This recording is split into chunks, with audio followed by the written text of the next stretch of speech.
Recording by Dale Grothman. Alice knew that Doby was a good dog, even if he did have an alarming habit of hunting down rabbits and gophers. But one day he brought her The Hand by Jerry Sohl. Alice McNearby was washing breakfast dishes and looking out the kitchen window at the November sky when she first spied Doby. The way he was sneaking up to the house, she knew he had killed something. She dried her hands on her apron and tried to put down the suspicion that gnawed at the edge of her mind as she went to the door. During the past month, Doby had killed a cat, a pheasant, 2 rabbits, a field mouse, and it seemed that it would only be a question of time until he got one of the chickens or even one of the suckling pigs. That would be all Mac would need to throw one of his wild spells, and he'd probably take a gun to Doby as he had threatened to do. To make it worse, Doby seemed to know how Mac felt and often growled at him. Mac didn't growl back, but the look in her husband's eyes was enough to convince her Doby's continued existence was in doubt. It was a wonder to Alice that Mac hadn't done away with him already, judging from the comfort she derived from the dog. Doby never fretted, never whined, and seemed so appreciative of everything she did for him. She had scolded him for his killing, but found herself unable to put her heart into it, because he seemed to love it so. Instead, she always managed to clear away any bones before Mac returned from town, or come up from the barn, and she was thankful he seemed as yet unaware of the brown dog's hunting nature. Now it appeared that she'd have to cover up for the dog once again, and she opened the door. Doby was under a bush halfway across the barnyard, his kill still in his mouth. He was circling around, and she knew he'd soon be on his stomach enjoying his feast. "Doby," she called in a low voice, hoping it would not carry to the barn. Doby's ears came up. He looked her way. "Doby! Come here, Doby!" The dog was undecided, looking at her, unmoving for a moment. Then his tail started flicking, and he lowered his head and came up to her. Then she saw what he had in his mouth, and her blood stopped, and only a great effort on the part of her heart started it going again. It was a human hand. Blood still oozed from the severed wrist. "Doby!" The way she said it, the way she looked, something made the dog drop the hand. It fell to the ground, limp, palm down. Doby, head hung, tail down, ventured forward, nuzzled her hand. But Alice could not tear her eyes away from the thing on the cold ground. She had cared for Doby like a baby ever since someone dropped him off out in the country, and she had adopted the name Doby because a passing child had called him that, and it seemed like a good name, and she loved him. But this hand, that was too much. She looked around, saw a milk pail, put it open end down over the hand, and carried 2 large rocks from the garden border to put on top to secure it. She didn't want it to be gone when she brought Mac back to see it. She heard her ring on the telephone. Rather early for Mrs. Swearingen, or Mrs. Abbey, wasn't it? But ignored it. There was something else she had to do, and do quickly. For the first time in months, she felt thankful for Mac's presence. Surely he would know what to do. Though it was cold, she was unmindful of the fact that she did not wear a coat as she hurried to the barn. She was thinking instead that perhaps she should have answered the phone, in case it might have been someone other than her women friends, possibly something in connection with the severed hand. She shuddered as she remembered how it had looked. Alice found Mac in the loft. He had a forkful of hay over the opening when he saw her below. He stopped, narrowed his eyes before he slowly brought the hay back to the loft floor, and leaned on the pitchfork. "Doby's found something," she said, and wished her voice hadn't quavered so. Mac spat a blob of tobacco on the floor above her. "He's a no-good dog," he said. "Scares the pigs. Always sneaking around. Ought to be rid of him. Should have got round to it before this. What'd he find?" "A hand," she swallowed and shivered. "A what?" "A hand. A human hand. She suddenly took pride in the fact that she was telling him something he didn't know, and that he was interested. "I don't know where he got it." Mac put down the fork and lowered his burly frame over the edge of the opening and came down the ladder without a word. He followed her up to the house, and she was thankful Doby was nowhere around. When he kicked over the pail, she was gratified to hear his sharp intake of breath. "By God!" he said, staring down at it. Then he flicked it over with his boot.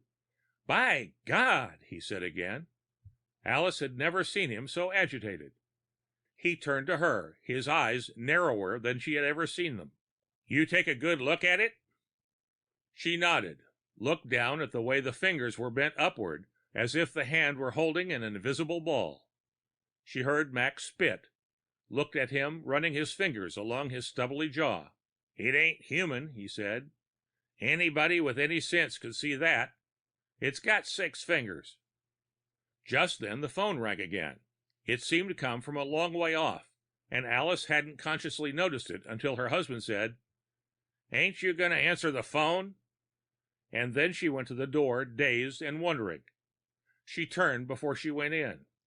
"What are you going to do with it?" she asked. "You just go in and gab with those women folks," he said. "I'll take care of it." "Shouldn't we call the sheriff?" His eyes came up level with hers. "We ain't gonna call nobody. I don't want no trouble. And don't you go talking about it with them either."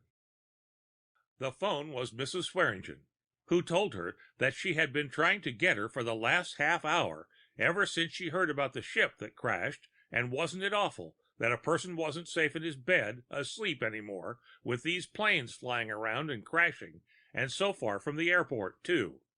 Mrs. Swearingen was surprised that Alice had noticed no smoke, and didn't she know the wreck was closer to the McNearby place than it was to the Swearingens.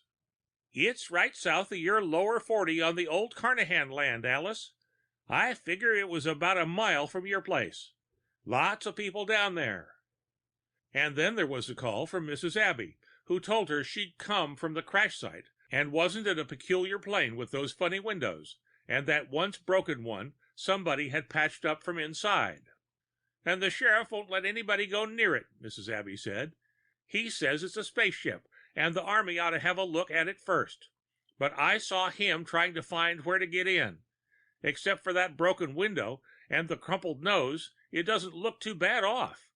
Big clouds of smoke were shooting out of the tail when I first got there, but it's not smoking anymore. Really, you ought to go down there and see it, Alice." Alice told her husband about it. He had gone back to the barn, and she didn't see the severed hand anywhere on the way there. "So that's where it came from," he said. "Good thing it didn't land on my place." He spat and wiped his mouth on the sleeve of his overalls.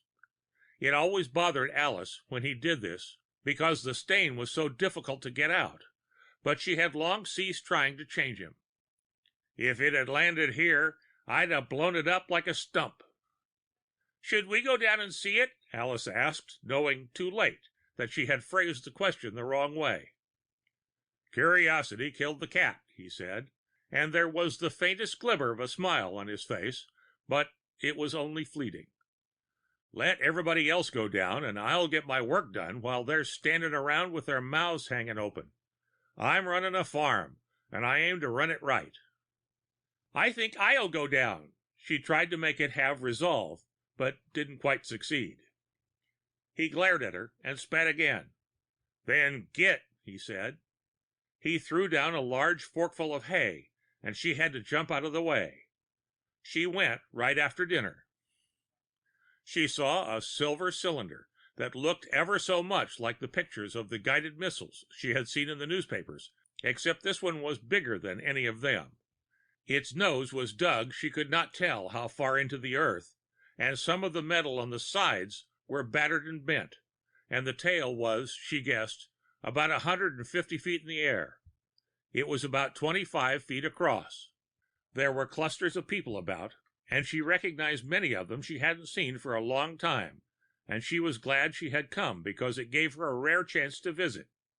Mac seldom cared for just visiting. She talked to the Blaines and the Purvises, and to the Gordon children whose parents had let them remain at the wreck site even after they had gone home for chores, to the Barfords and to Hochholders and many others. They asked about Mac, and she offered her usual excuses for him. While she was there, she saw an army car driven up. She watched while some men got out and went through the roped-off area and pounded and scraped on the cylinder, and then stood off, looking at the tail of it, scratching their heads. When she went home, she was surprised to see how far the sun had moved across the sky, and hoped Mac wouldn't be upset by her prolonged absence. She was gratified to see that he wasn't in the house. She petted Doby for a while before she went in to stir up the stove and prepare supper.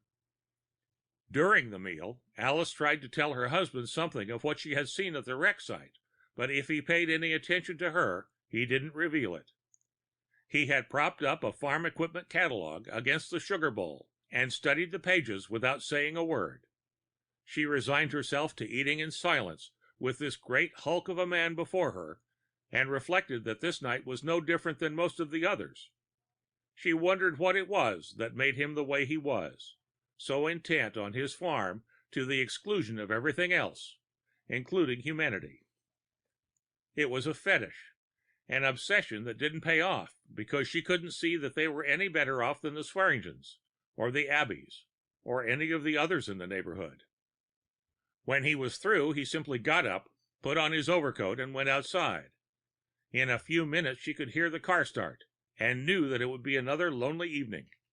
Mac would be home when he felt like it, reeking of liquor, but handling it well. She did not begrudge him these absences, because the man obviously needed something to take his mind off his work. But she wished she had some comparable escape. She had got out her writing board and settled herself comfortably with a pen in hand in Mac's big chair, and had even put the date on the letter to her mother who lived in Canada, when she heard Doby's excited bark. She picked up a shawl on the way to the kitchen, turned on the big light on the windmill, and looked out the window. Doby was in the middle of the yard, barking at something she couldn't see. She went out. "Doby," she called, "what is it?" The dog whined and moved about nervously, looking first at her and then at the darkness between the big barn and the machine shed. As she sought to pierce the blackness there, a shape moved out from between the buildings, and the sudden move caused her to step back. Doby at once set up a loud and furious barking.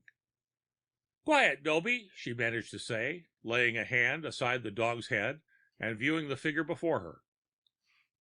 It was a man, at least a man's shape, with hands. She thanked God the creature had both its hands, a head, a neck, shoulders, and legs. But the head was a lot larger than a man's, and there was no hair on it, and the eyes were smaller, and the nose longer, and the mouth a narrow slash across the face. The neck was short, and the shoulders thin, and the legs and arms were spindly. She saw that each hand had 6 fingers. Across the narrow shoulders had been flung what looked like a carpet, and from beneath this fell a shirt that went to the knees, held to the body with a metal rope belt just under his ribs. The shoes were enormous things for such pipe-stem legs, until she saw that they were soft and furry, and that this gave them their size. For a moment she almost laughed, because he presented such a grotesque figure, but she did not dare. The creature spoke. "Good evening, Mrs. McNearby," it said in a not unpleasant whistling voice, and Alice wondered how it could talk so well to her. "I come from the crashed ship. You know of it, of course. You were there this afternoon." Alice was on the point of asking how he knew she had been at the wreck site when he started in again. "We have traced the severed hand of one of our crew to your place here. We came down at considerable velocity when our ship went out of control. We were lucky to escape with our lives, but one of us was thrown from the ship with such force that his hand was cut off by an obstruction on the ship. Your dog happened on the scene before we could find the hand." The chill of the November air was beginning to penetrate her shawl, and Alice could feel the stirring of air on her legs. Doby moved restlessly at her side, but she did not let go of his neck hair for fear of what he might do. "We need that hand, Mrs. McNearby. Without it, the man who lost it will be at a tragic disadvantage among us. That is why we were looking so hard for it this morning after the crash. If we can return the hand to him in time, it can, through proper treatment, be made as good as new.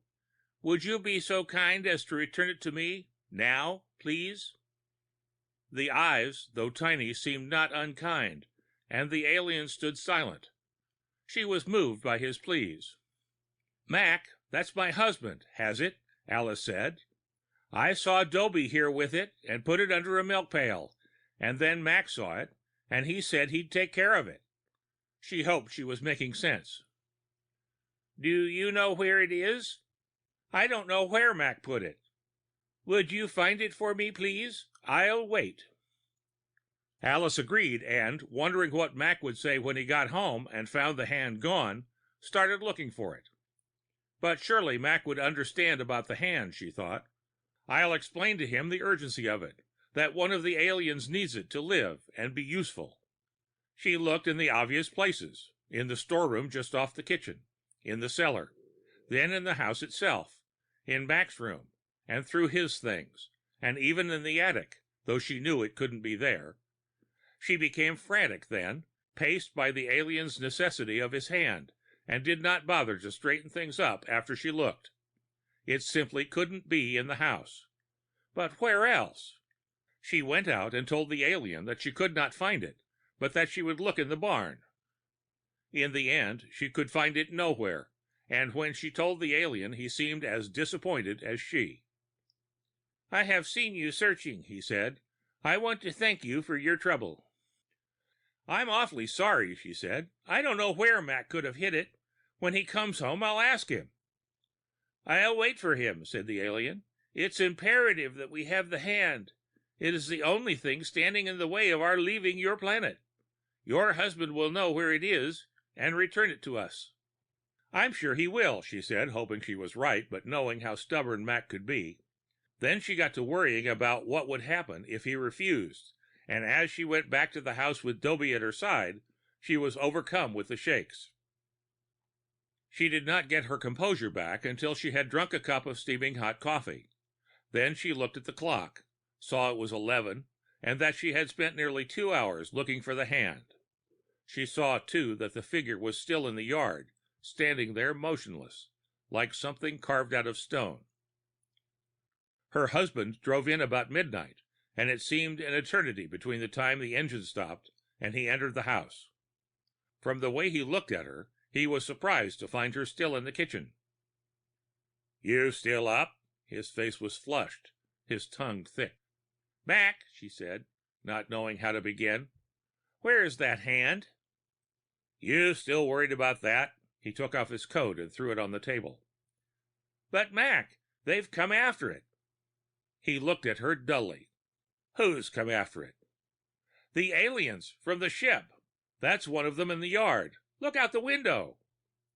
He turned around and saw the stationary figure in the yard. He took a deep breath.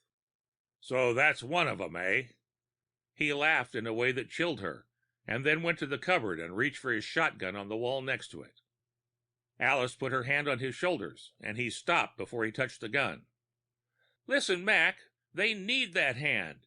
It belongs to one of their men, and they need it back because they're going to put it back on, and it will be as good as new. Then they're going to leave." He looked down at her with bloodshot, narrow eyes, and she could see where tobacco had run out of the corner of his mouth, and the only thing she could think of was what it would look like on the coveralls when she washed them. "That thing out there," Max said, "ain't got no business round here scaring the pigs and the chickens. I aim to get it." "I wish you had told me where the hand is," Alice said, her eyes scalded with tears. "I tried to find it. I looked everywhere. And if I'd found it, I would have given it to him. And now they'd be gone." He shoved her from him rudely.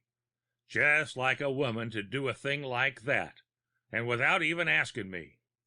He was breathing hard, and he moved to the window to look at the alien again.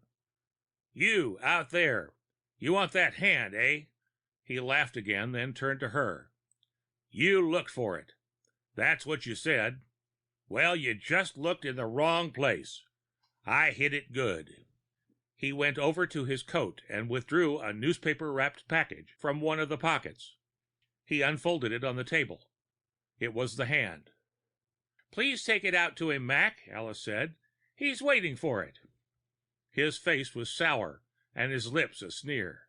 "Give it to him, hell," he said. "Doby brought it here, didn't he? I've a mind to let Doby have it."